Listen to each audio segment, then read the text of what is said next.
Hello guys, welcome back to another video, and today we're doing something out of the usual today. We're going to do a Nosferatu tutorial guide, which I don't commonly do tutorials anymore. As you know, I used to make a lot of them, like Noli tips, Veronica tip guide, etc. But now we're going to do an actual tutorial, Nosferatu. You see, when it comes to Nosferatu, there's a couple key aspects to make him good, such as Hunter's Feast for redirectability. Pretty strong. Or Bloodhook's turn control. Or the fact that Cataclysm is just a better pretty cool, right? Now, let's get back to the actual point. So now, instead of wasting your guys' time, we're going to actually get into the basics of Nosferatu. Lacerate.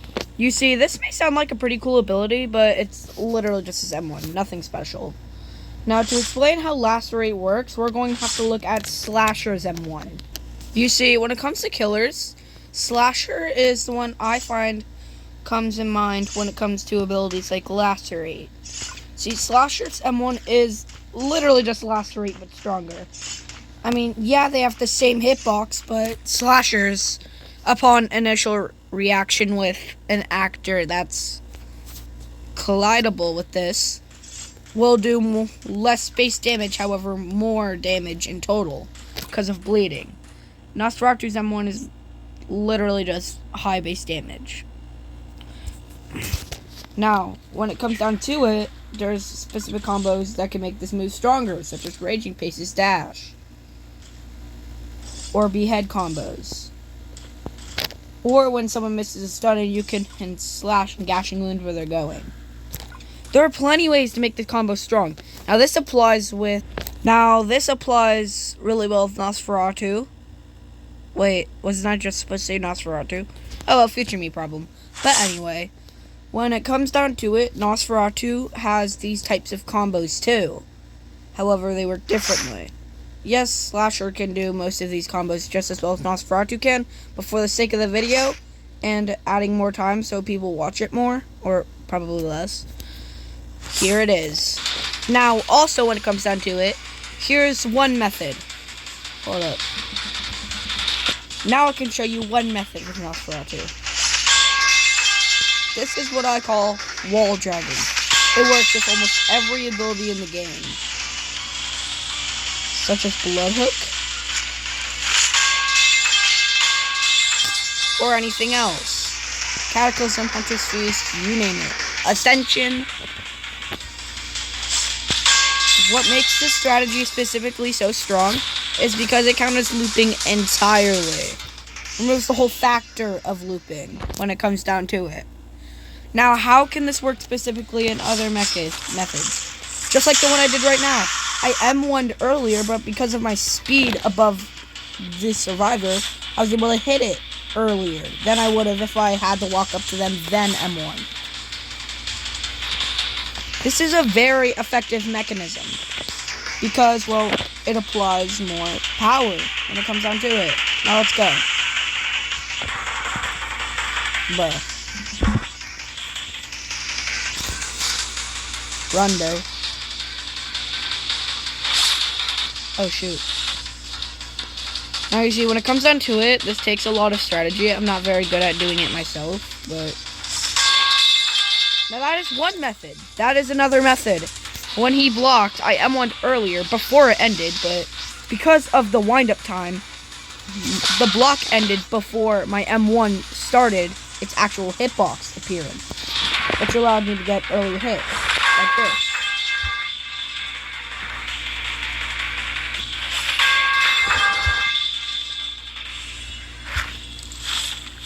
I misclicked Bloodhook. Okay, yeah. I didn't expect I didn't expect that. Oh, almost. That's close. I'm still improving Nosferatu as we play.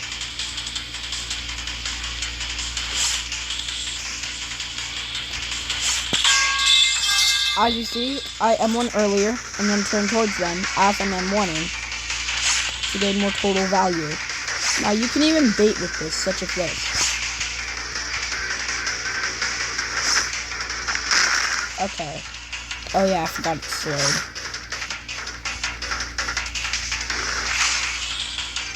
Oh, dang, almost. See that? See, all of these are very strong methods with Nosferatus. Make him a fucking powerhouse. And just as I'm running around. Bloodhook is very great for combos and stuff. But anyway. As you see, this is how Lacerate works as a total. Makes Lacerate a very strong move. Now, of course, we're going to get into the next ability because I've already spent 5 minutes on this shit. Now, back to Bloodhook. When I'm trying to pair this properly, you can actually pull them from around the corner. This makes it very strong to combo with. Because you can already pull it from around the corner. Really, bro? And this is exactly what makes it powerful. Bloodhook coming from around the corner while whoever's waiting is very strong. However, it's going to be very difficult because you're probably going to need a Hunter's Feast in order to do so. This pairs up with combos. If you're Hunter's Feast, then no one can see you. And then you can Bloodhook, and if they have slow reaction time, they cannot catch it. I know this adds a bit of Hunter's Feast to it, but yeah, it's pretty simple. Bloodhook also works like Entanglement. You can turn it slightly and then instantly aim it.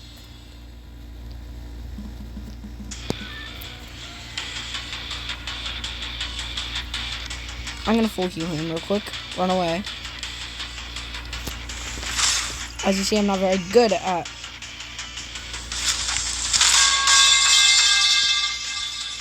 As you see, Bloodhook is also used as a... Oh, alright. As you see there, it's actually rather simple to do these things. And even causes rage quits, which is also pretty funny in my opinion. But of course, back to...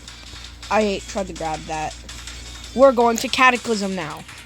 You see, Cataclysm is also a very strong move. As instead of being a rushdown move, it's more of a trapping move. Such as, for example, you're being looped. You can curve around the edge here. That way they cannot escape. And if they even try to, it's going to be rather difficult if you think about it. Because the only way out is here. But as you see with M1, with dragging, we can already block off this whole area. And also, when it comes to looping, we can just path back. You know, because expert pathing, it's part of the key gameplay of Forsaken. This can also be used kind of like digital footprint, where you can just kind of... Basically, it's a stronger digital footprint. As you say. How can we use Cataclysm to our advantage? When it comes down to it, you can Cataclysm here. Or here. Just cut off the whole pathway entirely at the start. Nosferatu is a very ambushy, trapping style killer with a bit of projectiles involved. As you see there, now they're fully trapped, no way out. Unless they want to just take the free 60 damage for us. That works perfectly. Now, the reason Nosferatu is one of the only combo characters, aside from 1X and Cool Kid, is because of how they work entirely. When someone gets Cataclysm, you can get a quicker Bloodhook. I just wish I could turn faster. That's unfortunate. You can get a quicker Bloodhook off of them. You can get a Hunter's Feast Bloodhook combo. You can get a quick dive. All of these work perfectly. And extremely strong. Which is why I think we're going to go to the next movement. Because I think these last ones done pretty well. Hunter's Feast. By far one of the best trapping moves in the whole game. Well, technically not, but yeah. By far one of the best moves in the whole game. It helps a lot when it comes down to full chases and strategy, such as it being a projectile move, allowing it to hit some pretty sneaky good attacks, such as when it went over here if the survivor was on the edge, there was a small chance it could have hit. Still a chance, of course. However, I am still working on aiming this, so do not judge me for it. But anyway, when it comes down to it fully, you're able to choose where this goes entirely. Making it very strong. I was trying to make it go in there, but yeah, I said. Of course, this is very strong because it just makes you fully invisible, allowing you to camp in corners for about 10 seconds and then come out with a surprise. You become uninvisible the moment you use an ability. So say you hit a survivor with it, that's just camping on a generator, fucking loser. You can go around this side without them even knowing you're there because chase team's hidden. And blood hook. That was unlucky for me. You're also able to blood hook this, making it very strong. You're able to use Cataclysm to fully surround them when they're low on stamina from walking a lot. Fully ping. There's a lot of things you can do with Nosferatu to make him a fucking powerhouse. Which honestly, quite simple. Now, we're moving on to the final ability. Ascension. See, Ascension is quite the good combo move, such as you being able to do this. Landing on trees, which is a very strong mechanism for canceling it. For example, guess has the block up. However, this doesn't work anymore, making that quite outdated, but it's still a good strategy in case the survivor uses something like Slate Skin. See how cooldown's almost over? Cooldown would have been way longer if it hit, making an issue. For example, if a noob Slate Skinned or a guest charged, you could always just land on the tray. Now, there are other styles, such as this, to try and hit them from the ledges, which they're very unlikely to be on. You can also hit it around all the way in buildings, making it also very strong. Such as being up here and being able to fully turn around here. It's very strong. Yet you see here, you can also just turn corners with it, making it a little less strong, but it's still effective. Such as using Hunter's Feast. It does make your bat invisible, but your bat's still hard to see at specific positions. Which is why I recommend staying at around this height with it. Making it a lot better in some cases. Because if you're around this height, they're less likely to see you. Like, a little bit under here. You can also just get on top of objects entirely. That way you can see if they run away or whatever. And then sneak up for a free chase starter, which is another mechanism with Nosferatu. Early chase starts, which technically works with every character, but for the sake of the video, it's a Nosferatu tech. Of course, back to the point, when using Ascension, dive isn't the only move you can use. I mean, yeah, it's the strongest variant, however, it's the hardest to hit. And sometimes it's better just to get some quick distance. Such as, instead of doing this, and having the chance of missing like that, you could do something like this. And have a higher chance of landing. Which I still didn't, because I have really bad Wi-Fi. And I suck at this game. But yeah, it's that. Which allows you to collect some really great leverage on players. Allowing you to get some strong distance. Which is how Nosferatu is fully strong. Now on to the small tips. Nosferatu's Ascension can be a looping time, such as close to a wall, simple. Close to a wall, simple. You can come around that wall. Don't take that out of context. Hunter's Feast is actually a strong move to use up close. Basically a better gashing wound in the long run, yet weaker in the current situation. For example, survivor misses their stun, Hunter's Feast. That way, you're able to come back later, around, with more strategy, and hit them without them even realizing you're there, because, well, critters. It hides your chase team. Pretty fucking strong, if I say so myself. Now, to clarify, critters does not hide your chase theme. That is oblivious. Critters is basically just a cooler version of weakness. Next tip, not Nosferatus Cataclysm. Cataclysm can actually fully wrap around some objects, allowing some very great chase starters, especially because of how unlikely it is to happen for most players. You can also block off important pathways, such as right here, which will make it a lot harder for survivors to traverse. And because Cataclysm is basically just physical footprint and correct energy combined, you can do stuff like this. Whatever the hell this thing is. It's going to allow some pretty smart traps. Just right here. Because they can turn this corner and run into it, if they don't even see it there. It follows up with ledges, allowing a lot stronger combos.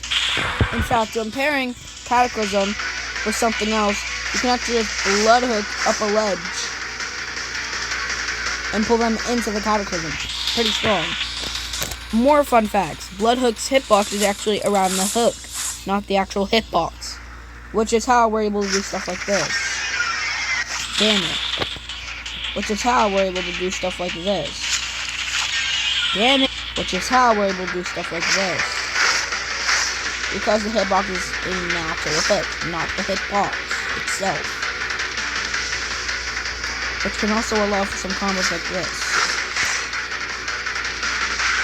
And this. However, you have to be very careful how you aim this. And I recommend aiming it from this side, because it's less likely to get stuck. Hunter's Feast is actually a very strong combo move, such as being able to do this. And strike them across the map.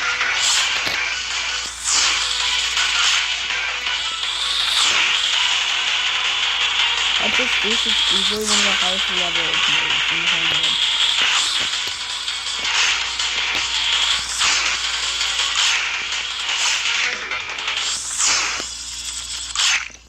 For example, 2 times sneaking up behind you. Fucking do this.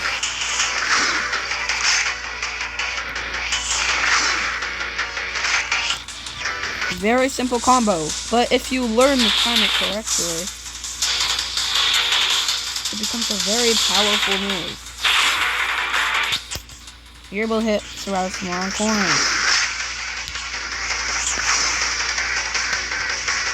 which is also very powerful. It's exactly what makes Nosferatu strong.